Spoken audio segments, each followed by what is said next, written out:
Okay, thank you for meeting today, Kat. I thought that we should have maybe a quick reflection at the beginning of this video after we're talking about supporting school processes in the liaison role. And after speaking to Karen, I know that we've spoken about that a couple of things have stood out to us and have actually really helped us in our casework. Even today, I was just talking to you earlier.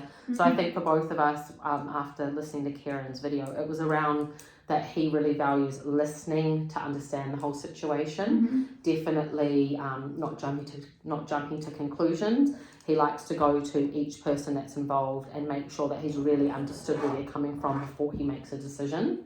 And he's always looking for the facts. And I think that is really valuable in the work that we do, even thinking about 2 cases I have at the moment where you're really listening to try and understand, you're just getting the facts. It's quite hard sometimes to not be emotional, but you just have to take that out of it.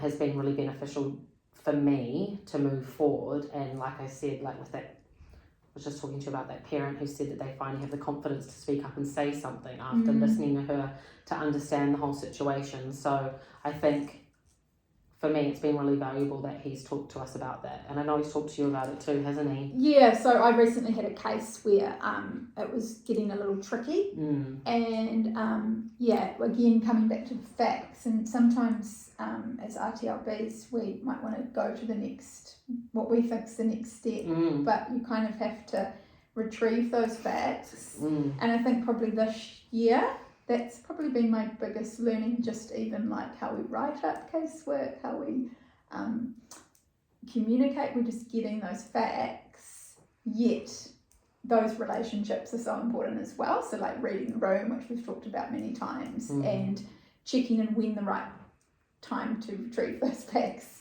is. And then that was really helpful in that particular case that I'm talking about, because once I retrieved the facts, we could proceed forward. And what I've worked out this year is that sometimes teachers aren't part of the consent process. And so actually the case may not go forward, and that's the better option if you're not invited in. And then sometimes there could be something else brought out, and you can move forward in a slightly different direction as a result of those relationships. Within the liaison role, that is really key as well, those ongoing relationships. And so I know we've got unique features, like you were saying to me about your liaison school. Being Catholic. And I know with your one, like I feel, and I think you can feel the same time, I feel like I've been so lucky with my liaison school.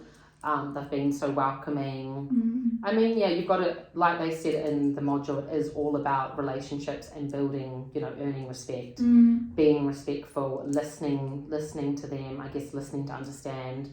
Also, it's their school, we're guests, so it's going by like their procedures and having no judgment over things like that.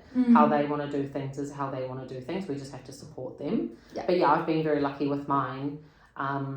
But it may change next year as Vicky's retiring, so then it'll be a whole nother new experience for me to get to know. But I think, working alongside there for me has been really successful, even with the referral process. Like, and same with you said as well, like with the referrals, like teaching her, like working alongside to do the database and like being really patient. And I don't mind doing stuff like that at all, and learning how to upload consents and things like that has been quite empowering for her, because now she feels like she doesn't need as much support with stuff like that. And I think you had the same. My one, I was sort of knew that it would be harder at the beginning because there'd been a bit of a history and some changes in management in the school, and so I worked really, really hard last year to find out to find out the facts, what they needed, what they wanted, how they actually operate.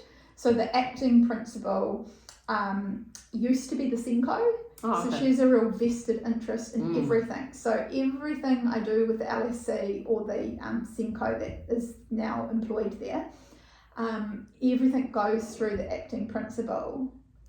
So whenever I'm having a conversation, I know that it's going to go there before it gets the green light or the tick.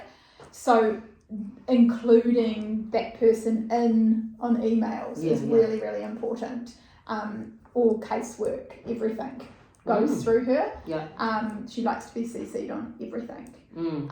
She's been at the school a very long time and has really good relationships with the whānau.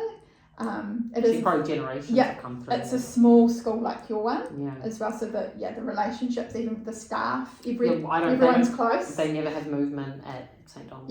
Really the staff close. For years. And there's always Kai available and the secretary cooks, and I always feel like I'm at home. Like they always say, oh, don't rush off, have a coffee before you go to your next appointment if you've got time or whatever. They but that's something that you know, so maybe in your calendar you do leave a little bit of extra time. So you're not constantly rushing off and looking like you're too busy. And I often go in the afternoon where I can stay that little bit after school or come in at lunchtime at the end of lunchtime so I can talk to teachers that I've done work with. Reading the room, good one. And so that's intimate. They really value that intimate approach, and that new RTLB in the school are welcomed, and that they don't have 10 RTLB working in the school. It's like we have the ones that we know, they are open to meeting new ones when case loads are full, but they do prefer to keep a small number in the school.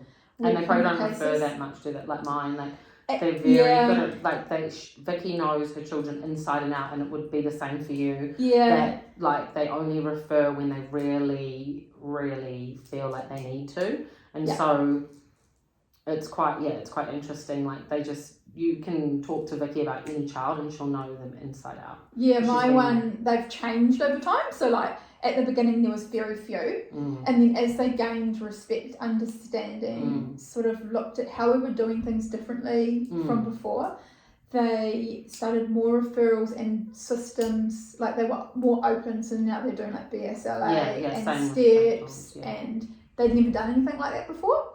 So there's definitely been a bit of a shift. Huge growth and shift, which is, I think, down to the relationships, trust, and they say to me, basically, you always do what you say you're going to do. That was one of the things I think, and that's the same with Vicky. She's really matter of fact, but she's also be honest with your word. If you say you're going to do something, do it, which I think we're quite good at doing that anyway. Always write things down, make sure you don't forget to find out information and stuff like that, you know? If I say I'm going to find something out about, it's always BSLA related probably, because they're doing BSLA as well. I always write it down or send an email to Janet quickly.